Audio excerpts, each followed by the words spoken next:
Hello, welcome back to Worm Watts, where we harness the God-given power of compost worms to transform organic waste into amazing living fertilizer.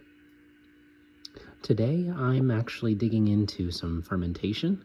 So the last time we were doing this, we had finished putting away our dried Bokashi Bran into this old icing bucket, and it's nice and ready to go. But we never tested it. And if you don't test something, if you can't test something, it's not scientific. So we are going to go ahead and put our Bokashi Bran to the test. And I'm going to go ahead and open this up again. I don't know why I closed it, actually. It actually smells nice now. Now that it's had some time to kind of just sit on its own, but we're going to go ahead and ferment some of these food scraps that we've gathered up. So I'm going to go ahead and start off with a light layer on the bottom of our Bokashi dust. And then we'll go ahead and add in some of these food scraps. So I've got an apple that was partially eaten. We'll toss that in there. Got some banana peels. I always like to make sure that there are no stickers on them. No stickers here, so we'll just push that down in there. Another banana peel.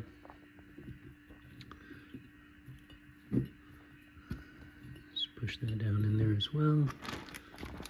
Got more apple pieces. And got some avocado peel. Add that in.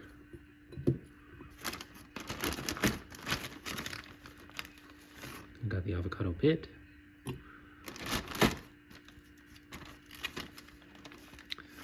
We've got some cinnamon sticks in there as well. I'm gonna hold off on all of that right now. Actually, no, I might use the cinnamon sticks to push this stuff down. So use the cinnamon sticks.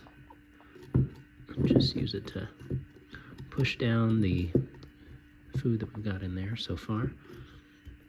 And we're not gonna go any further without adding some more of our bran. And the way I hope to do that this time, I'm actually going to use this lid as a little scoop. Just scoop a little bit there. And we'll sprinkle it over the top.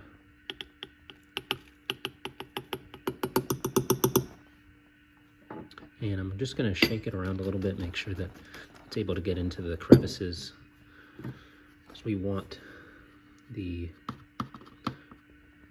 microbes to be able to have contact with the food.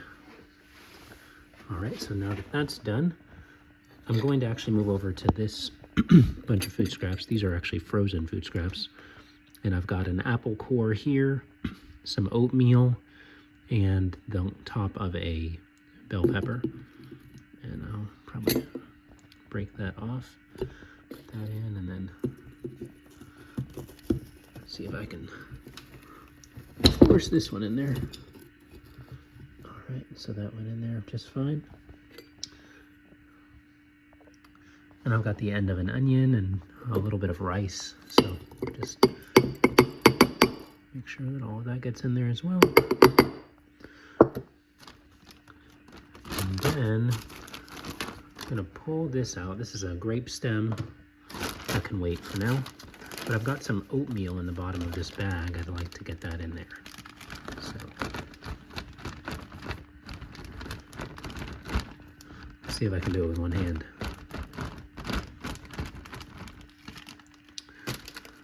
Might be easier if I just use my hand. So I'll grab the oatmeal. Let's put that in there. Mash it down. And so that we don't get our hands all messy, we'll just use this avocado peel. Press it down some more. At this point, I think I'm going to get a little bit more of the bran. With my hands being a little bit compromised, that's the reason for the scoop. So, all right.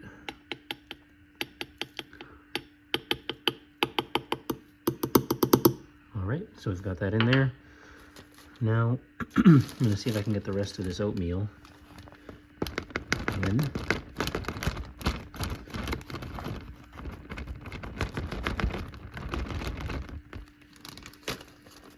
All right, so we're losing oatmeal. Some of it's getting in, some of it's not. The spoon could help us as well. I'm not sure why I forgot about that. We've got some interest from a fly in the area. Fruit fly, not surprising. Got some fruit in here.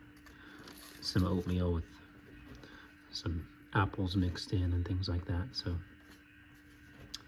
not surprising that we have some interest.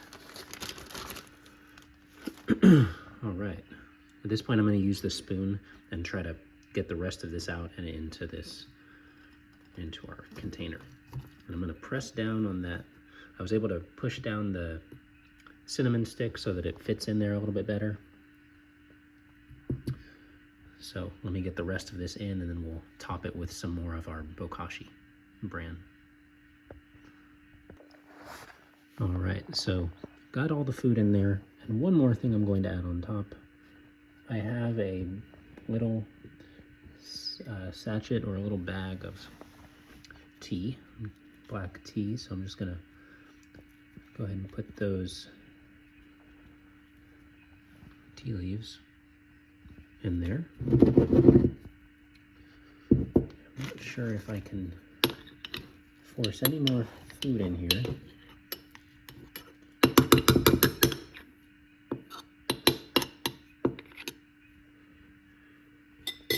I do prefer the wide mouth jars, and I wish that I had actually just used this one.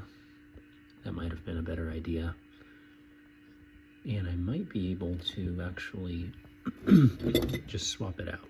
So let me go ahead and do that, because it's going to make it a lot easier when it comes to actually getting the food out to use a wide mouth jar. All right, so I got the tea bags out of the wide mouth jar. I've gone ahead and put down another bottom layer of the Bokashi dust. And I'm going to go ahead and try to tip this over straight into the wide mouth jar. And I'll probably need to use a spoon and just go ahead and reorient or replace everything, move it into the bottom jar. So I'll go ahead and do that, and I'll let you know when I'm done. All right, so I got it all transferred over. I think it was actually really helpful to transfer it over. I think the whole process just kind of got some more of the Bokashi sawdust onto everything else. So I think that was really helpful, actually. And so now I'm actually going to go ahead and proceed to add more of the tea leaves, because I actually have a little bit more space on the top than I thought I did when I did it in the other jar. All right, so I got some of the tea leaves in there. There's still more, but I'm satisfied with what I have. And I'm actually really excited about all these little flies flying around. I'm hoping that some of them get in there, because one of the nice things about fermentation is that it will kill all of the flies and all of the fly eggs. So I don't have any reason to be concerned about that. In fact, I'm hoping that I'll get some adventurous fly to land in there. But it's about time to just go ahead and to put the last layer of our Bokashi sawdust on top. And then this will be sitting in a dark, reasonably warm place for a couple weeks or so. All right, so that looks good to me.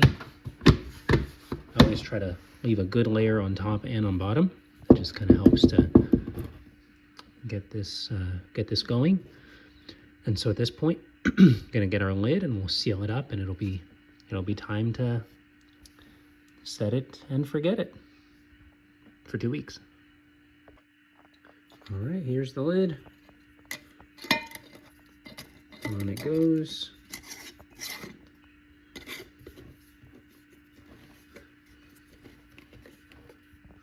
We'll do it nice and tight and it'll be good to go. So 2 weeks, it'll be ready, and we'll be able to use this to be able to feed our worms. And I'm really excited. We might, because of the quantity, we might use this, we might split this between 2 bins so that we don't overfeed. But I'm hoping that it'll go over really well. So looks good, and it looks like the bran is well distributed on most of the pieces of the food that are in there. So I feel like this will go well. But it'll give us an opportunity to see how our bran came out. So really excited to see that, and to see how sawdust worked for us as a medium and as a substrate for our bokashi. Thanks for watching, and we'll catch you next time.